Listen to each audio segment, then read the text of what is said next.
Alhamdulillah, alhamdulillahi rabbil alamin, alladzi khalaqal mauta wal hayata liyabluwakum ayyukum ahsanu amala. Asyhadu an la ilaha illallah wa asyhadu anna Muhammadan abduhu wa rasuluhu la nabiyya ba'da. Allahumma shalli wa sallim wa barik ala hadana bihil karim Sayyidina wa habibina wa syafi'ina wa maulana Muhammadin wa ala alihi wa ashabihil mujahidin at-tahirin. Amma ba'du fa ya ibadallah, usikum wa nafsi wa iyaya bitaqwallahu faqad fazal muttaqun. Wa qala Allah ta'ala fil Qur'anil Karim, ya ayyuhalladzina amanu taqullaha haqqa tuqatih wa la tamutunna illa wa antum muslimun. Wa qala ta'ala fi ayatin ukhra, ya ayyuhalladzina amanu taqullaha wa qulu qawlan sadida yuslih lakum a'malakum wa yaghfir lakum dhunubakum wa may yuti'illaha wa rasulahu faqad faza fawzan 'azima. Ma'asyiral muslimin, hadirin sidang Jumat rahimakumullah. Tidak ada ucapan yang indah dan mulia yang wajib dan harus kita ucapkan pada siang hari ini kecuali alhamdulillahi rabbil alamin. Itulah ucapan mulia sebagai ungkapan rasa syukur kita kehadirat Allah Subhanahu wa taala. Limpahan rahmat, nikmat, hidayah dan inayahnya telah meringankan langkah kita semua. Kembali kita diberikan kesempatan oleh Allah Subhanahu wa ta'ala untuk berkumpul di masjid yang mulia ini, menjalankan ibadah sholat Jumat. Satu karunia yang tidak diberikan kepada semuanya, hanya hamba-hamba Allah yang terpilih yang bisa melaksanakan ibadah sholat Jumat pada siang hari ini. Berapa banyak saudara-saudara kita yang sampai siang hari ini masih terbaring sakit. Tatkala adzan berkumandang bersaut-sautan dari rumah-rumah Allah, bergetar hati mereka, mungkin juga meleleh air mata mereka, tidak sanggup untuk melangkahkan kaki menuju ke masjid karena rahmat sehatnya dicabut oleh Allah. Berapa banyak pula saudara-saudara kita yang sampai siang hari ini, sampai detik ini masih disibukkan dengan urusan keduniaan. Masih berada di pasar, berada di terminal, berada di tempat-tempat pusat-pusat perbelanjaan, masih di kantor. Dicabut rahmat, nikmat, kesempatannya oleh Allah Subhanahu wa ta'ala, tidak bisa melaksanakan ibadah sholat Jumat. Maka Rasulullah sallallahu alaihi wasallam senantiasa mengingatkan kita, nikmatani maqbulun fihi makasirun minan nas. Ada dua nikmat yang terkadang membuat orang lalai, lupa dan terpedaya. Kita baru sadar bahwa dua nikmat itu begitu besar tatkala dua nikmat itu hilang dari diri kita.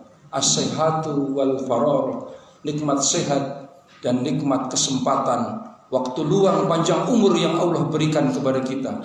Maka bersyukurlah, berbahagialah yang sampai siang hari ini kita masih diberikan nikmat sehat, panjang umur, diberikan nikmat kesempatan, dan yang lebih besar daripada nikmat-nikmat itu adalah istiqamah dalam iman dan Islam. Masih ada rasa takut di dada kita kepada Allah Subhanahu wa ta'ala, karena sesungguhnya rasa takut itu pula lah yang menyebabkan kita semua meninggalkan rutinitas pekerjaan keduniaan kita untuk berkumpul, duduk bersimpuh mendengarkan khutbah Jumat sebagai rangkaian dari kesempurnaan melaksanakan ibadah sholat Jumat.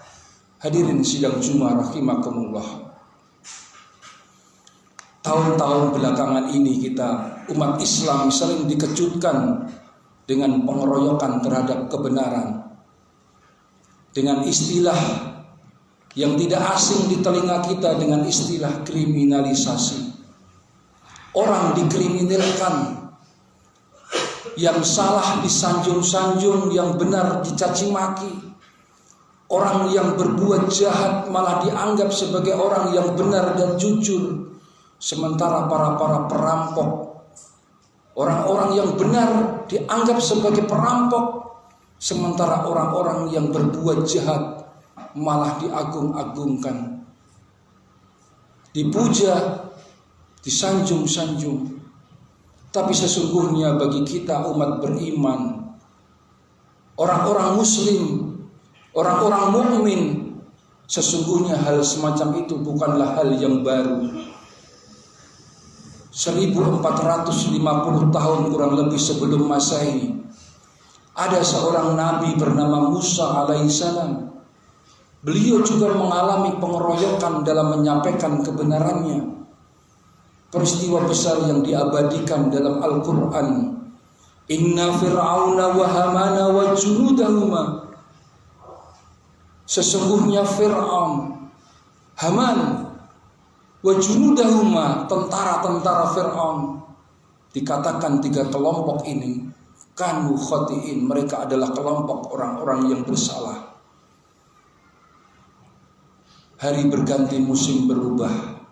Isi dunia tetap itu saja. Fir'aun adalah penguasa yang zalim, kejam. Haman, orang yang diberikan kecerdasan, orang yang diberikan akal yang luar biasa, seorang yang intelek, tapi kecerdasannya itu bukan dipergunakan untuk menolong dan menegakkan agama Allah, tapi untuk mengikutkan hawa nafsunya, mendapatkan segenggam dunia daripada Fir'aun. Di bawah mereka berdua ada junudahuma, tentara-tentaranya, polisi-polisinya, yang melaksanakan kriminalisasi terhadap Musa alaihissalam. Fir'aun mati, Haman pun mati, bala tentaranya pun mati dimakan oleh cacing-cacing tanah. Nabi Musa pun meninggal dunia. Nama mereka semua dikenang abadi sepanjang masa. Yang satu dikenang karena kejahatannya, karena zalimnya, karena aniayanya, tapi yang satu dikenang karena kebaikan dan kesolehannya. Hari berganti, musim berubah. 1450 tahun lebih kurang setelah kejadian itu, datanglah Isa alaihissalam.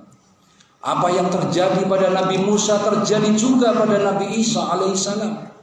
Beliau juga dikeroyok, beliau juga dikejar-kejar, beliau juga ingin dibunuh, akan dibantai oleh 3 kelompok, Yahudi, Romawi, dan orang-orang jahil dan bodoh yang mengikut Yahudi dan Romawi. Peristiwa besar yang diabadikan dalam Al-Quran, tatkala wa id qala Isa bin Maryam lil hawariyin, ingatlah ketika Isa berkata kepada hawariyin. Hawariyin adalah sebutan daripada murid-murid Nabi Isa. Man ansari ilallah, siapa yang akan menolong aku menegakkan agama Allah? Qala al-hawariyun, murid-murid Nabi Isa pun menjawab, nahnu ansarullah, kami yang akan menolong menegakkan agama Allah. Tapi ternyata di tengah-tengah murid-muridnya yang setia itu, ada satu orang yang berkhianat. Dialah Yudas Iskariot. Hanya karena disogok beberapa keping uang emas, imannya luntur. Dia tunjukkan persembunyian Nabi Isa alaihissalam. Pada saat itu pula para pendeta Yahudi, Romawi, semuanya bersekongkol untuk menangkap Nabi Isa alaihissalam. Kenapa para pendeta Yahudi menangkap Nabi Isa, memusuhi Nabi Isa? Karena kehadiran Isa alaihissalam membuka borok, membongkar kejahatan-kejahatan daripada Yahudi. Sementara Romawi tidak suka kehadiran Nabi Isa karena pengikutnya semakin besar, gelombangnya keras. Ini bisa meluluh lantakkan, menghancurkan kekuasaan daripada Romawi. Maka mereka bersekongkol, bersekutu untuk menangkap Nabi Isa alaihissalam. Mukjizat pun terjadi. Dan mukjizat selalu terjadi di akhir cerita. Allah menjelaskan dalam Al-Quran yang nyata, yang kita yakini kebenarannya. Wa ma qataluhu, mereka tidak sanggup untuk membunuhnya. Wa ma shalabuhu, mereka juga tidak sanggup, tidak jadi menyalibnya. Lalu siapa yang mereka tangkap dan mereka salib itu? Al-Quran menjelaskan, walakin subihalahum, ada orang lain yang diserupakan dengan Nabi Isa alaihissalam.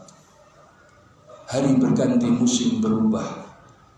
570 tahun setelah itu, nun jauh di jazirah Arab, lahirlah seorang manusia termulia di dunia, khatamul anbiya wal mursalin, Sayyidina wa Maulana Muhammad sallallahu alaihi wasallam.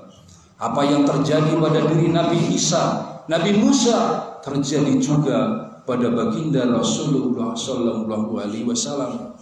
Malam itu rumah beliau dikepung oleh pasukan kafir Quraisy, anak-anak muda yang gagah perkasa, yang semuanya menghunuskan pedang ingin membantai Rasulullah.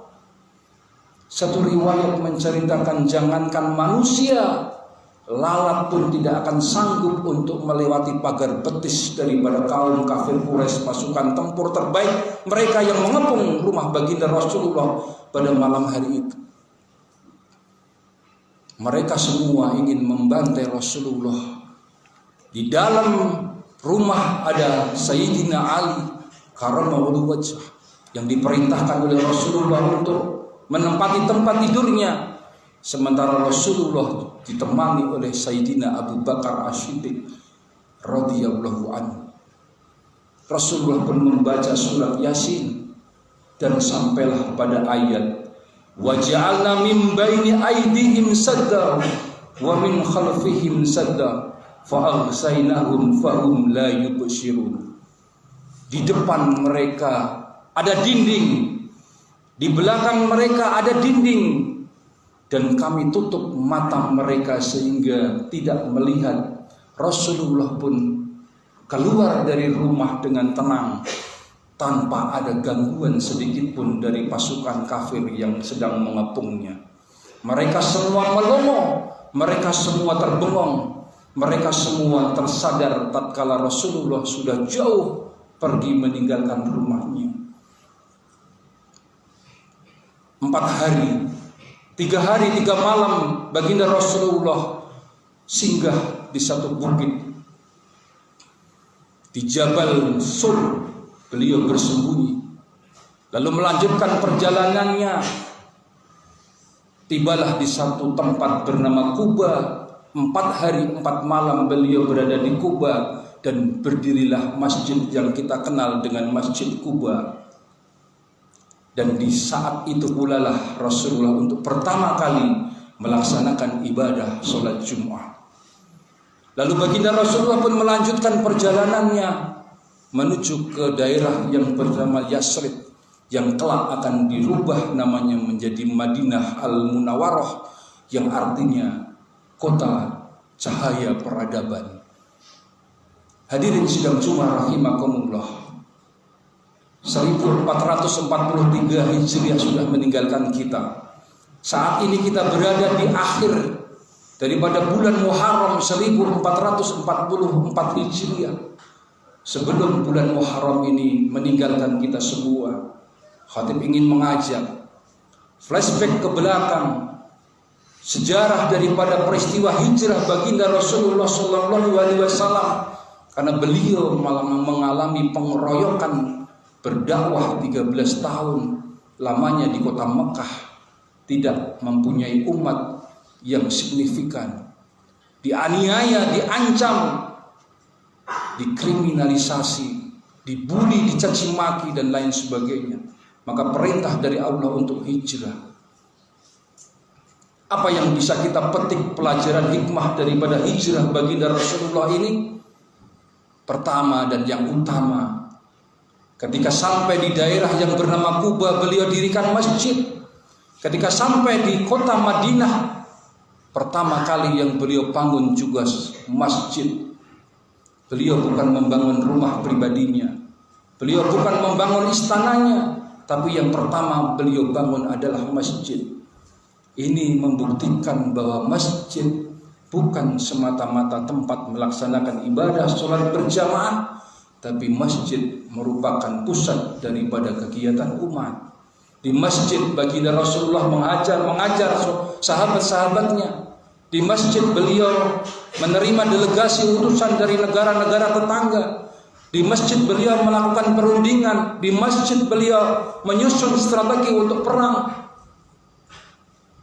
Maka pelajaran penting bagi kita semua, khatib ingin mengingatkan pada diri khatib namun umumnya kepada para jamaah semua, bahwa hijrah Rasulullah yang pertama kali dibangun adalah masjid. Maka khatib selalu mengingatkan, mari kita makmurkan masjid yang sudah dibangun dengan susah payah ini. Man bana masjidan fid dunya banallahu baitil fil jannah.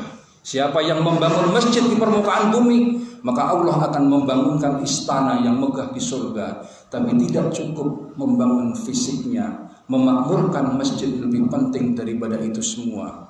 Bukankah ada 7 golongan yang di akhirat nanti, pada mahsyar nanti, ketika kita semua dikumpulkan untuk dimintai pertanggungjawaban, dan satu di antara 7 golongan itu yang langsung akan mendapatkan perlindungan dari Allah adalah rajulun qalbuhu mu'allaqun bil masjid, seseorang yang hatinya selalu terpaut kepada masjid. Tidakkah kita semua termotivasi dengan sabda baginda Rasulullah itu? Kita menjadi golongan hamba-hamba Allah yang hatinya selalu terpaut kepada masjid. Walaupun jasadnya berada di pasar, berada di kantor, berada di tempat kerja, tapi ketika kumandang adzan, bersegeralah untuk melaksanakan sholat berjamaah, memakmurkan masjid. Saatnya umat Islam bangkit kembali, memakmurkan masjid, menghidupkan majelis-majelis taklim untuk merapatkan shaf, meluruskan barisan, untuk selanjutnya menerjemahkannya dalam kehidupan di masyarakat. Semoga kita semua menjadi hamba-hamba Allah yang senantiasa hatinya terpaut kepada masjid. Barakallahu wa lakum fil Qur'anil azim. Wa nafa'ani wa iyyakum bima fihi minal ayati wa dzikril hakim. Wa taqabbal minni wa minkum tilawatahu innahu was-sami'ul alim. Aqulu qawli hadza wastaghfiruhu innahu huwal ghafurur rahim.